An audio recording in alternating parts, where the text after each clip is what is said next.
Hélène est parmi nous pour témoigner du comportement d'un homme au passé particulier. Soi-disant qu'il était marié ou je sais pas quoi, ou qu'il avait des femmes et qu'il avait des enfants. C'était pas un prêtre. Un homme à femme, un guérisseur, un prêtre. Il m'a montré sur ses poignets, sur ses pieds, des cicatrices en me disant tu vois, c'est les stigmates du Christ, c'est à ce moment-là que le Christ m'a ordonné prêtre. Mais qui se cache derrière ce prêtre? C'est quelqu'un qui sait un peu envoûter les gens. Il y a des gens qui se laissent prendre. Hélène, comme tant d'autres, aurait été trompée. Elle souhaite que le mensonge cesse. Toi qui te dis prêtre que tu as une grande moralité, au moins dis la vérité s'il te plaît. Non, je vais pas essayer de la séduire. Non, je vais pas essayer de la séduire, non. Mais ça s'est passé comment votre rencontre? C'est pas quand même... c'est pas l'Immaculée Conception, il est pas né de l'opération du Saint-Esprit, l'enfant. Vous allez découvrir une histoire incroyable, l'histoire d'une double vie. À la rédaction de Sans aucun doute, nous recevons un courrier. C'est un appel à l'aide d'Hélène. Elle veut dénoncer les agissements d'un homme, un manipulateur selon elle. Cet homme serait prêtre, guérisseur et voyant. Cet homme, c'est son ex-compagnon et père de son enfant. Elle voudrait que nous l'aidions à assurer l'avenir de son bébé. Cette affaire nous intrigue. Sur un fond de religion, dans le décor d'une chapelle, il semblerait en réalité s'agir d'escroquerie, de mensonges et d'imposture. Nous décidons d'aider Hélène et d'enquêter sur l'identité de cet homme. Au fil de notre enquête, nous allons découvrir un homme que beaucoup nous décrivent comme sans foi ni loi. Un homme à l'imagination sans bornes. Direction la Normandie, un fief propice aux légendes et aux coutumes de guérisseurs. Une région où les hommes sont très croyants. La famille d'Hélène est justement très croyante. Dans les moments de doute et d'angoisse, c'est dans la foi et la prière que la famille se recueille. C'est donc naturellement qu'Hélène et sa sœur Béatrice sont allées se confier à un prêtre, à la veille d'une grande épreuve. Béatrice est malvoyante, on lui propose une lourde opération. J'attendais une greffe de cornée et donc j'estimais qu'il pouvait peut-être m'aider. En allant voir cet homme, on attendait une aide spirituelle. Donc comme c'était une opération qui était très lourde, on avait vraiment des espoirs et on est très croyants. Alors quand on est croyant, justement, on ne va pas douter de quelqu'un qui porte la soutane. Pour les deux sœurs, les prédictions qu'avance le prêtre sont paroles d'évangile. Il va conforter Béatrice dans l'idée de subir l'opération. Hélas, celle-ci est un véritable échec. Béatrice restera malvoyante. Malgré tout, pendant 1 an, Hélène continue à croire en la bonne foi du prêtre et le rencontre régulièrement dans sa chapelle. 1 an au cours duquel elle va se confier et se dévoiler en toute confiance. Quant à lui, il va aussi se dévoiler, mais d'une bien curieuse manière. Lors d'une consultation, avant de prendre congé, en fait, il m'a attrapée et il m'a embrassée. Je crois que je l'oublierai jamais parce que je suis ressortie complètement, je dirais, bizarre. Je crois que c'est le terme parce que c'était vraiment pas commun qu'un prêtre, en plus il était en soutane, quoi. Et j'ai souhaité ne pas donner suite. Pendant 15 jours, je ne suis pas retournée le voir, mais c'est lui qui m'a rappelé. Quand il m'a rappelé, il m'a dit qu'il n'arrêtait pas de penser à moi, qu'il avait une folle envie de me voir, qu'il ne pouvait plus vivre sans moi. Le prêtre lui explique qu'il est gallican. L'église gallicane affiche une plus grande souplesse que l'église catholique et par là même autorise ses prêtres à se marier et avoir des enfants. La famille d'Hélène et le père en particulier ne sont donc pas choqués de son comportement et de la cour acharnée qu'il fait à Hélène pour la conquérir. Ça, il est certain qu'il y a une opération de séduction sur l'ensemble de la famille, sur Hélène en particulier, mais je dirais que les parents, quelque part, aussi, parce que c'est beaucoup plus facile de séduire la jeune fille si les parents sont s'ils ont un consentement plus ou moins avoué. Il a même fait une déclaration à mes parents comme quoi j'étais la femme de sa vie et une déclaration en mariage. Très vite, le prêtre, sous ses habits de Tartuffe, s'installe chez Hélène qui vit encore chez ses parents. À 42 ans, l'homme se dit vieux garçon et avoue à Hélène son plus grand désir. Il est venu s'installer au mois de septembre. Au mois d'octobre-novembre, c'était déjà, il voulait donc un bébé, c'était son rêve. À l'âge il avait 42 ans, donc il n'avait jamais eu d'enfant, donc c'était vraiment son souhait. On pouvait vraiment s'imaginer que ce serait un bon père. Mais rapidement, Hélène va découvrir des détails pour le moins bouleversants. En fait, il est marié. Donc il va se sentir obligé de m'en parler. Il a eu effectivement il a été marié, une première relation avec qui il a eu un enfant et qu'il a interdit de voir cet enfant. Il est privé d'être père. Quand il m'annonce ça, il est très très malheureux. Il a vraiment l'air éprouvé. On lui aurait donné le bon Dieu sans confession. Je sais pas comment... Il pleurait, enfin vraiment une mise en scène remarquable. Ça j'avoue qu'en tant que comédien... Il a le premier rôle. Mais en ce qui concerne toute sa vie tumultueuse par ailleurs, on n'a pu le savoir que véritablement à la fin de la relation, puisque c'est là qu'on a tout appris, on a découvert le pot au rose qu'à la fin. Si la révélation d'un premier mariage est de taille, Hélène et sa famille n'imaginent pas une seconde ce qu'elles vont encore découvrir.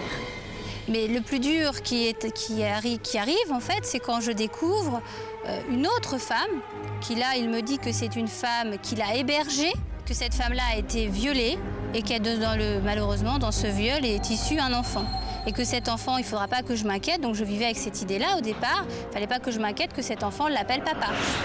Mais Hélène n'est pas au bout de ses surprises, car quelques jours plus tard, cette femme tente de la joindre pour lui révéler la vérité. Elle n'en aura pas le temps, notre homme se confessera lui-même à Hélène. C'est lui qui va me dire, bon écoute, ce gamin-là, s'il m'appelle papa, c'est parce que c'est moi le père. Et je l'avoue, je m'effondre, je suis très vulnérable. Il va jouer avec le psychologique en me disant que vraiment c'était une histoire sans lendemain. Ils se sont rencontrés comme ça, il était tellement malheureux par rapport à ce que sa femme lui avait fait. Et puis cette personne, moi je vais la voir en ligne. Et cette personne va me dire ce qu'il m'a dit, qu'elle ne l'a jamais aimé, que c'était une histoire comme ça. Donc par rapport à ça, je me disais, il ne me ment pas. Drôle de passé amoureux pour un prêtre. Déjà 2 anciennes compagnes, 2 enfants et Hélène est désormais enceinte. Hélas, l'avenir lui réserve encore quelques surprises, quelques mauvaises surprises. Ce qui a été insupportable pour moi et très difficile à vivre, c'est quand, donc, comme un matin, sous les sous-vêtements, je découvre un dossier. J'ai pris ce dossier, je l'ai ouvert. Ma première réaction, c'est « mais qu'est-ce que c'est que ça ?» Et il me dit effectivement, j'ai été mariée, j'allais pas t'en parler, de toute façon, c'est vraiment de l'histoire ancienne. Mais je lui dis, attends, je croyais qu'il n'y avait qu'un mariage, parce que là, ça en fait 2. Alors, tout de suite, je lui dis, il n'y a quand même pas encore d'enfants. Et il me répond, non mais écoute, je crois que j'ai assez d'emmerdes comme ça, non, il n'y a pas d'autres gamins. Je me dis, il me ment, c'est pas possible, il me ment surtout. Et je découvre qu'il est saisi et qu'il paye des pensions alimentaires. C'est comme ça qu'il me dit, bon écoute, arrête de me faire chier, j'ai 2 enfants. J'ai 2 filles. Et là, je m'effondre parce que je découvre que ces enfants ont presque mon âge. Et je deviens méchante parce que je lui dis, tu baisses ta fille, quoi. Du prêtre vieux garçon au Casanova père de famille, le bilan des courses s'annonce lourd. Nous en sommes à 4 femmes et 5 enfants. La fin de grossesse est difficile pour Hélène qui partage la vie d'un homme qu'elle ne connaît finalement pas. Il était devenu tellement méchant, tellement violent, avec des comportements anormaux. Et ce qui me fait mal psychologiquement et ce que j'ai énormément de mal à vivre, c'est qu'il se permet après de continuer ses messes et de faire ses sermons. Et dans ses sermons, il va dire « aimez-vous les uns les autres, aimez votre prochain ». Il ne va pas comprendre la violence conjugale et tout, alors qu'il est comme ça. Voici justement l'extrait d'un sermon enregistré par le père d'Hélène au cours d'une messe prononcée par le prêtre. Et je crois que le Seigneur m'a choisi comme pour l'un de ses prêtres, parce que j'ai connu la souffrance. Et j'ai connu la souffrance à un tel point qu'aujourd'hui je suis à même de bien comprendre ceux qui souffrent dans les familles. Les épouses qui sont violentées, frappées, les enfants rejetés. Dépassée par les mensonges, le comportement douteux et la double personnalité de cet homme, Hélène décide de le congédier et d'élever seul son enfant. Seul problème, le père a reconnu l'enfant qui porte donc son nom. Et cette reconnaissance n'est selon Hélène qu'une stratégie. En tant que parent, on a des devoirs, mais en tant qu'enfant, on a également des devoirs quand la personne vieillit. Et donc pour lui, ça sera, si mon enfant a une situation, ça sera venir lui demander de l'argent. Et donc c'est pour ça que j'ai pris un avocat. En effet, la loi prévoit que l'enfant majeur subvienne aux besoins de ses parents si ceux-ci ne peuvent plus s'assumer. Alors il y a eu un jugement de rendu. Ce jugement dit que j'ai l'autorité parentale et ça ne me suffit pas parce que je veux libérer mon enfant de toute contrainte et je ne veux pas que plus tard il soit obligé de payer pour son père qui s'en sera totalement désintéressé. Je culpabilise énormément de lui avoir donné un tel géniteur parce qu'un enfant c'est une histoire d'amour. J'ai aimé cet homme, mais...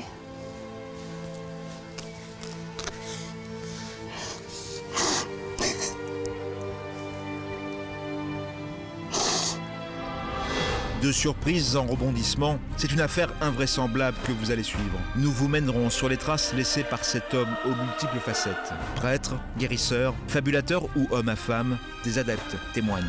Je suis à la recherche d'un prêtre qui aurait exercé...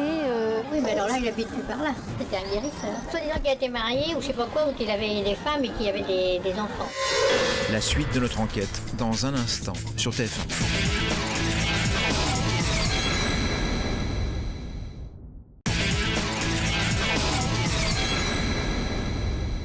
Il y a quelques instants, nous découvrions l'histoire d'Hélène. Séduite par un prêtre gallican, elle a eu un enfant avec lui.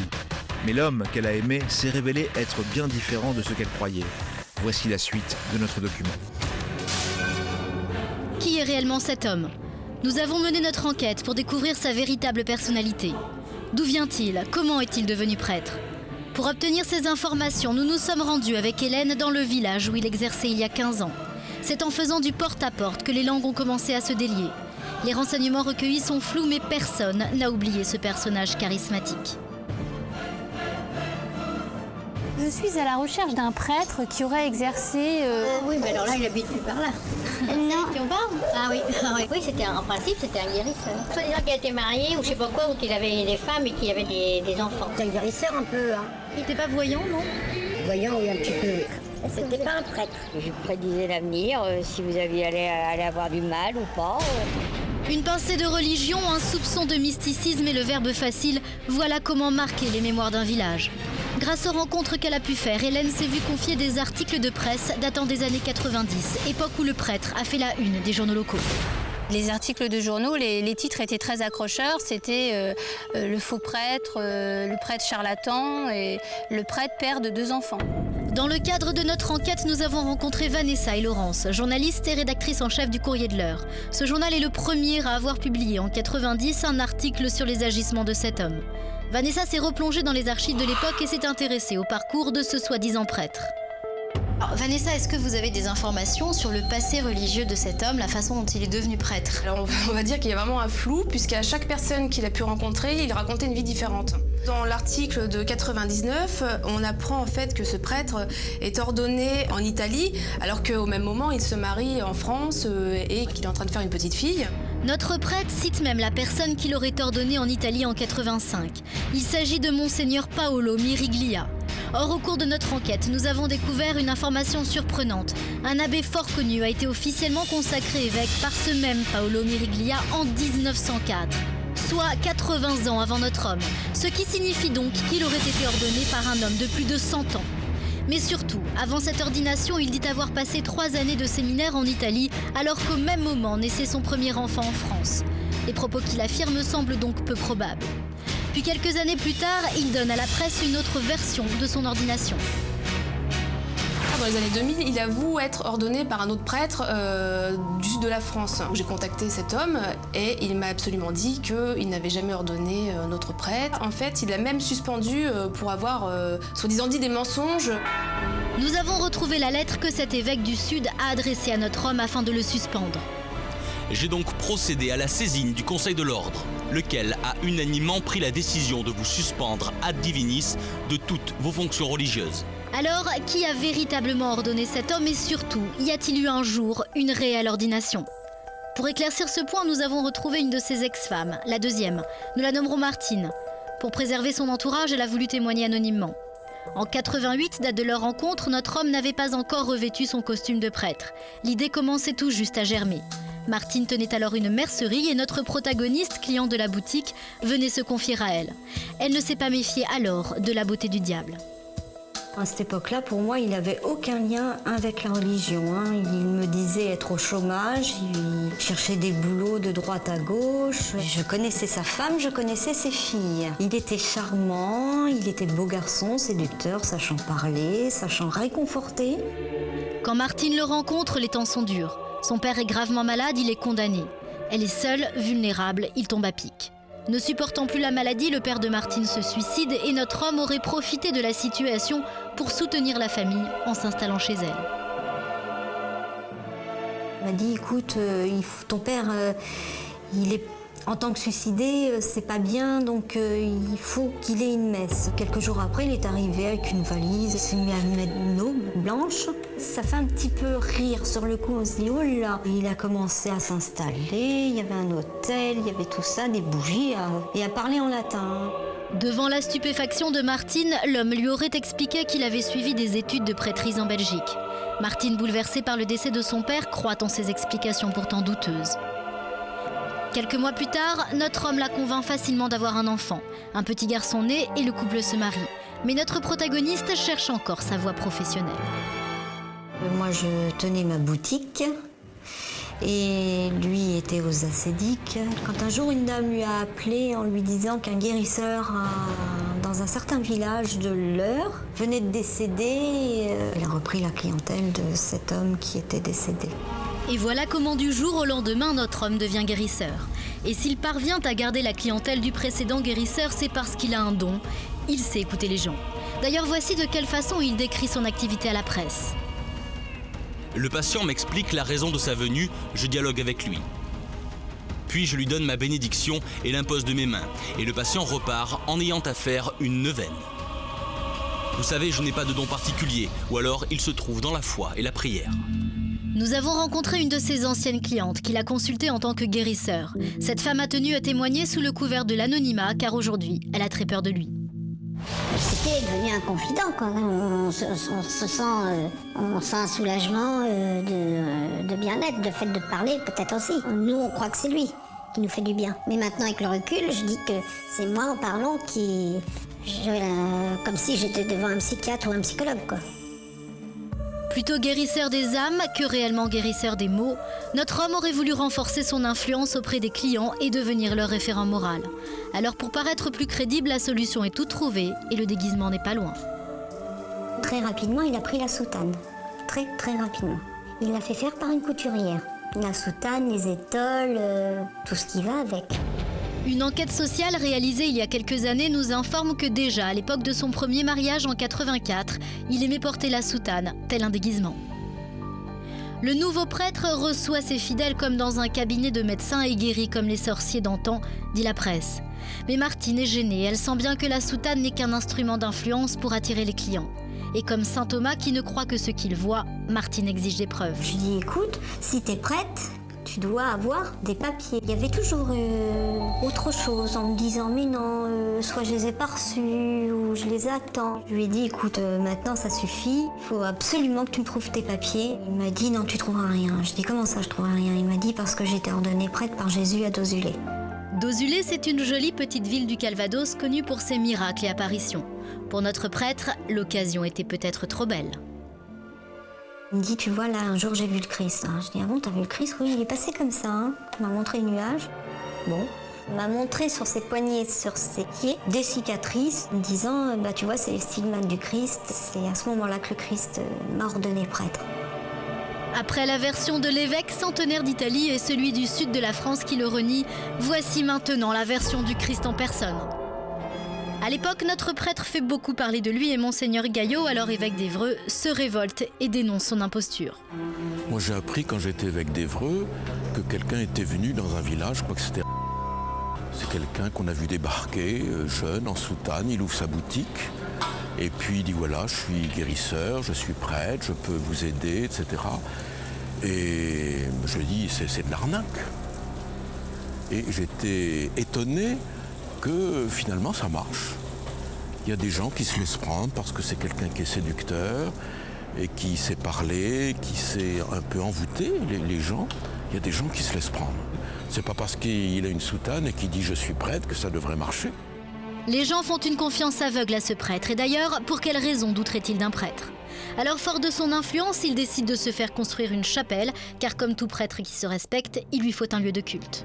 Donc, quand il a décidé de construire cette chapelle, on avait un ami qui était architecte dans l'Eure. Donc, il nous a fait les plans de la chapelle gracieusement. Il a commencé à mettre des affiches dans la salle d'attente en demandant aux gens de participer à la construction de la chapelle parce que s'ils voulaient avoir plus de résultats. Et la chapelle était le lien entre le ciel et le prêtre. Les gens commencent à donner et la chapelle s'est montée comme ça, petit à petit, uniquement sur l'île de Ré. Désormais, c'est donc dans sa chapelle gallicane, financée par les fidèles, que le prêtre officie. Et même s'il se fait appeler prêtre, c'est sous d'autres statuts qu'il déclare ses revenus au fisc. Il s'est déclaré en tant que guérisseur, après parapsychologue, psychologue conseil, et ensuite il s'est déclaré en tant que prêtre. La toute première femme du prêtre, celle qu'il a quittée pour Martine, entend parler de son nouveau business et flaire l'arnaque. La nouvelle de la chapelle se répandant, elle en informe la presse. Et elle s'est dit, oh là, il y a du pactole là-dessous. Et cet article, c'était sa femme qui l'avait fait faire, parce qu'elle avait dit, elle aussi, non mais qu'est-ce que c'est que ce charlatan? Alors faux curé ou vrai charlatan? L'homme prétend appartenir à l'église gallicane, cette église qui autorise le mariage des prêtres. Un organisme dans le Midi répertorie tous les prêtres gallicans de France. Nous les avons donc naturellement contactés. Reconnaissent-ils le statut de notre prêtre ou est-il, comme le titre la presse, un vrai charlatan? Il ne fait pas partie du listing de notre église. Il n'a jamais appartenu à l'église, ce monsieur, ce prêtre. Parce que je suis dans l'église depuis très longtemps et je n'ai jamais entendu parler de lui. Vos listings sont des listings officiels? Oui. C'est-à-dire que tous les prêtres qui font partie de l'église gallicane sont répertoriés chez vous? Voilà. D'accord, donc je peux dire, moi, que cette personne n'est pas officiellement gallican? Oui. D'accord, et est-ce que les prêtres portent la soutane? Non, ils ne portent pas la soutane. Notre homme se serait donc sans doute autoproclamé gallican puisque l'église gallicane elle-même ne le reconnaît pas. Si l'habit ne fait pas le moine, la soutane lui a certainement permis de justifier son rôle auprès des fidèles en mal d'écoute. Je trouve malhonnête que quelqu'un se sert de la foi, de la religion, pour utiliser les gens à leur profit. C'est un individu malhonnête d'accaparer un petit peu une institution, une tradition, pour mieux envoûter les gens. Pour en savoir plus, nous contacterons d'abord une ex-fidèle de notre prêtre guérisseur. Elle a eu affaire à lui durant une vingtaine d'années et notamment lors de consultations énigmatiques. Ces consultations, c'était pour vous soigner parce que, comme pourrait faire un guérisseur, c'était une consultation pour parler religion mais qu'il faisait payer, c'était une confession? Ah non, c'était pour guérir. Pour vous guérir de quoi, par exemple, vous? Du dos ou des choses comme ça. Donc un guérisseur, en fait? En fait, guérisseur, oui. Vous pensez qu'il avait beaucoup de clients, puisqu'on peut parler de clients, puisque c'était un guérisseur? Oui. Oui, mais il était très bien organisé. Il prenait sur rendez-vous, comme ça les gens ne se rencontraient pas. J'aimerais bien que madame nous dise comment ce monsieur faisait pour essayer de la guérir. Si vous voulez, vous mettez la main à l'endroit où vous aviez mal et il priait. D'accord. Et alors vous étiez vraiment, effectivement, très en confiance pour pouvoir croire que ça allait vous guérir? Oui, quelque part, oui. Aujourd'hui, vous vous en voulez, madame, vous, d'être tombée dans le panneau, ou n'importe qui, finalement, aurait pu tomber dans... Oui, je m'en veux énormément, oui. Pourquoi? Parce que je trouve que j'étais un peu bête, quoi. Des témoignages qui accablent ce père de 5 enfants. Mais qui est-il vraiment? Prêtre? Guérisseur? Fabulateur? Nous allons lui donner la parole. Hélène redoute cette confrontation, mais déterminée, elle veut aller jusqu'au bout pour elle et pour son enfant. Aujourd'hui, déjà, Hélène semble se plaindre du fait que vous ne demandez pas trop de nouvelles ou plus du tout de l'enfant qui est le vôtre. Ça a été jugé au tribunal, donc je n'ai pas le droit de voir l'enfant. Elle a demandé que je ne paye pas de pension alimentaire. C'est écrit dans le jugement. Mais par contre, je n'ai pas le droit de voir l'enfant, donc j'exécute ce qui m'a été ordonné. Donc, monsieur, voilà pourquoi il n'y a pas de nouvelles. Je comprends tout à fait, c'est une bonne raison. Et vous avez été marié combien de fois? 2 fois, c'est ça? Oui, absolument. Et combien avez-vous d'enfants, monsieur? J'ai 2 filles, 3, 4, et puis avec la petite, là, ça fait 5. Vous avez 5 enfants, d'accord. Est-ce que vous avez toujours des contacts avec les autres enfants? Malheureusement pour moi, non. Avec aucun des 5? Malheureusement, non. Comment ça se fait? Les gens souffrent beaucoup. Mais pourquoi? Parce qu'on ne veut pas que vous les voyiez? Exactement, voilà, c'est tout simplement parce qu'aujourd'hui, on emploie le mot facilement secte. Et alors, on emploie ce mot en disant que je vais endoctriner les gosses et puis que je vais leur faire du mal. Alors forcément, voilà, c'est facile de se servir de ça pour pas que je vois les gosses. Mais si vous voulez, ce qui a peut-être faussé vos relations avec les femmes, c'est le rapport de confiance. Je me tourne vers Hélène. Hélène, quand vous avez rencontré ce monsieur chez lui, bon, il a essayé de vous séduire, ce qui est tout à fait son droit. Non, j'ai pas essayé de la séduire. Non, j'ai pas essayé de la séduire, non. C'est elle? Non, écoutez, je crois que... Mais ça s'est passé comment, votre rencontre? C'est pas quand même... C'est pas l'Immaculée Conception, il est pas né de l'opération du Saint-Esprit, l'enfant. Bon, alors, justement, comment vous vous êtes rencontrés, alors? Qu'est-ce que tu es en train de dire, là? C'est moi qui est venu vers toi? Mais les choses se sont faites comme ça. J'ai été dans un moment de faiblesse. Est-ce que vous lui avez dit, comme ça peut arriver quand on commence une relation avec une femme, voilà, j'ai été marié une première fois, j'ai eu un enfant... Je lui ai même dit que j'avais un passé derrière moi qui était difficile. Mais elle dit qu'elle a tout appris, alors on va lui demander, est-ce que vous avez tout appris au compte-gouttes ou il a tout dit franchement? Non, j'ai tout appris au compte-gouttes, s'il te plaît. Je lui ai même dit au départ que notre relation était... Alors madame, allez-y. Écoute, toi qui te dis prêtre. Comment avez-vous appris? Toi qui te dis prêtre que tu as une grande moralité, au moins dis la vérité, s'il te plaît. Mais ça, vous avez été ordonné prêtre ou pas du tout? Ah, absolument, heureusement. D'ailleurs, j'ai mon évêque... D'accord, il vous a ordonné quand, lui? J'étais incardiné le 3 janvier ou 3 juillet, j'ai mes papiers... D'accord. Alors, si j'appelle maintenant Monseigneur, Oui. Est-ce qu'il va me dire oui, ce monsieur est vraiment prêtre, etc. ou est-ce qu'il va me dire non, tout est faux? Il vous dira que je suis prêtre chez lui, c'est certain. Pourtant, sur ce document émanant de l'évêque en question, il est indiqué que cet ecclésiastique n'a jamais procédé à l'ordination de notre homme. D'ailleurs, à aucun moment durant notre enquête, il nous fut possible de trouver une quelconque trace d'ordination. Reste la question des stigmates. Monsieur, une de vos ex-compagnes nous a dit que vous lui aviez dit que vous aviez des stigmates du Christ, je crois, dans les mains. Oh là. Ça, c'est des bêtises. Non, écoutez, je ne suis pas Padre Pio, quand même. Non, mais je sais pas, comme elle nous l'a dit, je vous le demande. Là, c'est grave, quand même. Puis on va dire quoi demain? On va dire quoi encore d'autre? Non. Vous êtes également guérisseur, c'est ça? Ah non, je ne suis pas guérisseur, monsieur Courbet. Non, parce qu'il y a une dame qui semble dire qu'elle avait mal au dos, elle venait vous voir et par un système de la position de la main et de prière, vous essayez de lui soigner son mal. Non. Ça, c'est faux, ça. Je ne suis pas médecin, je ne pratique aucune médecine, monsieur Courbet. C'est-à-dire que vous ne promettez pas aux gens qu'ils vont guérir du dos grâce à votre intervention. Écoutez, ce serait très prétentieux de ma part. D'accord. C'est la foi qui fait tout. Alors, d'accord, non mais je comprends bien. Existe, moi je ne suis pas médecin, je suis qu'un prêtre. Il m'arrive parfois de donner le sacrement des malades, ce que l'Église d'ailleurs pratique, c'est-à-dire l'onction de l'huile sur les malades, la bénédiction des malades, oui. Mais est-ce que pour cela vous vous faites rémunérer, ce qui pourrait sembler être logique? Je ne me fais pas rémunérer, les gens laissent un don à la chapelle, c'est une association qui fonctionne avec les dons libres des fidèles, c'est tout. Est-ce qu'il y a eu des dons en chèque, monsieur?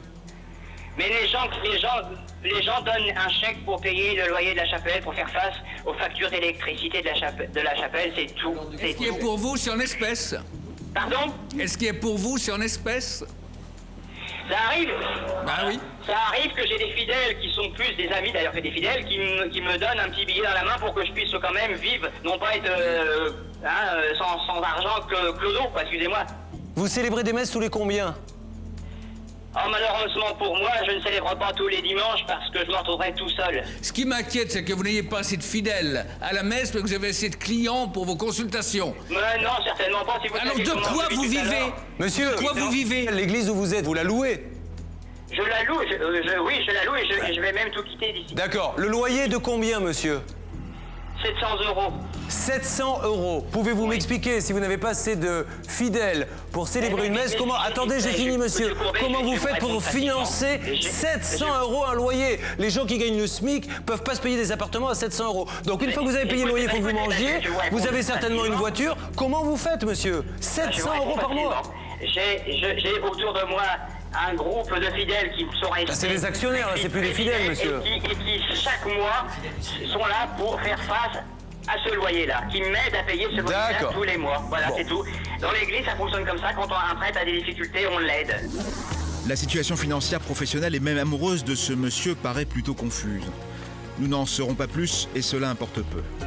Hélène poursuit toujours le même but, protéger sa fille. Allô? Oui, j'écoute. Oui, je voudrais te demander si tu me confirmes, comme il était convenu entre nous, que notre enfant ne porterait pas donc ton nom. Donc aujourd'hui, je voudrais te demander si tu acceptes d'avoir aucune autorité sur elle. C'est grave tout ça. C'est grave de me pourrir comme ça. Hein. Ah non, mais monsieur, je ne te pourris pas, je te demande si tu es d'accord ou pas. Ça a toujours été convenu, aujourd'hui tu non, dis. Mais moi, pourquoi cet enfant ne porterait pas mon nom? Alors un jour, on dira à cet enfant qu'elle n'a pas de père. Tu te désintéresses totalement de tes enfants. Peut-être oublions le nom, madame, précisez. Parce que j'accepte ce que la loi a demandé. Hein. Tout à fait, mais ça c'est vrai, monsieur. Oublions le nom. Au-delà du nom, quelle est votre démarche? À ce que monsieur, j'ai bien compris ce que vous voulez, c'est qu'il soit déchu. Exactement, je ne veux pas que plus tard notre enfant, parce que tu t'en désintéresses totalement, soit obligé de subvenir à tes besoins. Je te demanderai de m'écouter jusqu'au bout, s'il te plaît. C'est pas ma demande. Qui veut ça que Et comme tu le sais, nous avons des devoirs entre parents, nous en avons également en tant qu'enfants. Donc notre enfant plus tard, tu t'en seras pas occupé, mais toi, si tu es dans le besoin, elle sera obligée de subvenir à tes besoins. Et voilà le problème aujourd'hui qui se pose. Mais je ne demanderai jamais rien. Ah mais ça, je ne... Excuse-moi, ta parole aujourd'hui n'a aucune valeur par rapport à ce que j'ai découvert, donc je te demanderai de l'écrire. Tout simplement. Faut la laisser grandir en paix, c'est un être innocent. Ne me fais pas de leçon de morale, s'il te plaît. Je te demande de ne pas m'en faire. Pardon? Je te demande de ne pas me faire de leçons de morale, que tu te désintéresses totalement de cet enfant. Ce qu'elle vous demande, hein, c'est pas moi qui vous le demande, c'est elle qui vous le demande. Laissez-moi vous expliquer, monsieur, calmement. Monsieur, laissez-moi vous expliquer calmement. Il n'y a aucun papier à faire, il n'y a rien à faire. Elle va faire cette demande. Elle va exposer ses arguments. Elle veut simplement être sûre que vous lui donniez aujourd'hui votre parole d'homme, que vous n'allez pas aller contre cette demande, qui n'est pas d'enlever le nom parce qu'elle ne pourra pas, qui est simplement, ça va vous retirer toute autorité parentale de manière définitive. De toute façon, malheureusement pour moi, je ne la vois pas l'enfant. Bon, donc vous êtes d'accord avec ça? Je vais pas l'empêcher de faire Bien. Bon, donc vous êtes d'accord? Bah bien sûr. Bon, eh bien c'est parfait. Ok, madame, ça vous convient? Je vais pas m'y opposer. Hein. Bon, eh bien écoutez, monsieur, c'est parfait. Hélène, quelque chose à rajouter? Merci. Bien, monsieur, je vous remercie encore une fois d'avoir participé à cette émission sans aucun doute. Vous êtes exprimé, vous ne vous êtes pas défilé, et comme ça, nous aurons un avis objectif sur la question. Donc, monsieur, je vous souhaite une bonne journée. Au revoir, monsieur. Au revoir, monsieur Courbet. Au revoir, merci. Vous pensez que si ça se fait, cette démarche, vous arriverez vraiment à tourner la page et à vivre une autre vie, ou malheureusement c'est quelque chose qui est tatoué maintenant sur votre peau? J'espère, mais je peux pas l'affirmer à 100%. Le fait de voir revivre tout ça, là, vous vous dites que quand même ça a été des années de folie? Exactement. J'ai été trompée et j'espère que mon enfant m'en voudra pas. Allez. Merci beaucoup, Julie. Mais votre père va vous aider, vous êtes jeune, vous êtes jolie, vous avez un bel enfant et la vie redémarre pour vous maintenant. Merci beaucoup. D'accord? Merci à vous. Malgré sa promesse, notre homme n'a toujours pas demandé à être déchu de son autorité parentale. Hélène vient de se tourner vers la justice dans l'espoir de faire valider cette requête.